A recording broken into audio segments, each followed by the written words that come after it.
C'est en 1812 que Mallet décide une seconde fois de passer à l'action. Profitant cette fois-ci de l'absence de Napoléon en raison de la campagne de Russie et des importants délais quant à l'arrivée des informations en raison de la distance, Mallet décidera de propager de fausses informations annonçant la prétendue mort de l'empereur et la fin de l'Empire. Pour sa réalisation, Mallet est accompagné par l'abbé Lafont.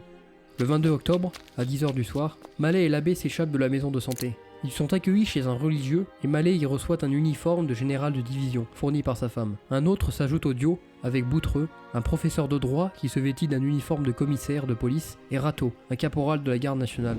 Arrive le 23 octobre à 4 h du matin, les 4 hommes se présentent à la caserne de Popincourt. Mallet prit le nom de général Lamotte et déclare auprès du commandant Soulier, en charge de la 10e corps de la garde nationale: « Commandant, l'empereur est mort le 7 octobre sous les murs de Moscou. Le gouvernement impérial est renversé. » Une fois les troupes réunies dans la cour, Mallet lit un faux Senatus Consulte, annonçant la formation d'un gouvernement provisoire. Le matin, Mallet, accompagné de la 10e cohorte, se rend à la prison de la Force et fait libérer les généraux républicains Lahorie et Guidal. Il fait également arrêter le préfet de police Pasquier et plusieurs responsables de la ville de Paris. Ensuite, Mallet s'empara de plusieurs administrations et se rendit auprès du général Hulin qui, ne comprenant pas la situation, demande les ordres écrits du Sénat à Mallet. Ils se rendirent au bureau du général et Mallet tire puis assène un coup de pistolet à la mâchoire du général. Mallet se rendit à l'hôtel de l'état-major général où il rencontra le colonel Doucet. À ce moment, l'adjudant commandant Laborde arriva avec une vingtaine de gendarmes. Mallet, comprenant la situation, essaya de dégainer son pistolet.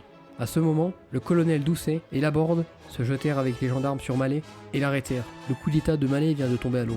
Tous les conspirateurs sont successivement arrêtés et emprisonnés à la prison de la Force. Les Parisiens n'apprirent cet événement que le lendemain dans les journaux. Le 28 octobre, Mallet et ses hommes comparaissent devant une commission militaire.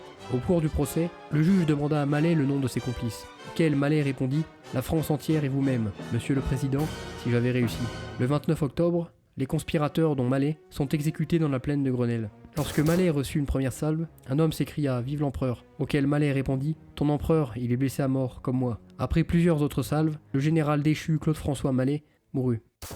Les derniers mots de Mallet révèlent les fragilités du régime impérial, remettant ainsi en question l'efficacité de la police secrète du régime, et avant tout la légitimité impériale, car à la fausse annonce de la mort de l'empereur, personne n'a cherché à proclamer le roi de Rome Napoléon II empereur, et le Sénat avait été perçu par les officiers de la 10e cohorte comme légitime dans la transition vers un nouveau régime, remettant ainsi la légitimité de l'empereur uniquement entre ses mains, ce que le général Mallet semblait avoir pressenti.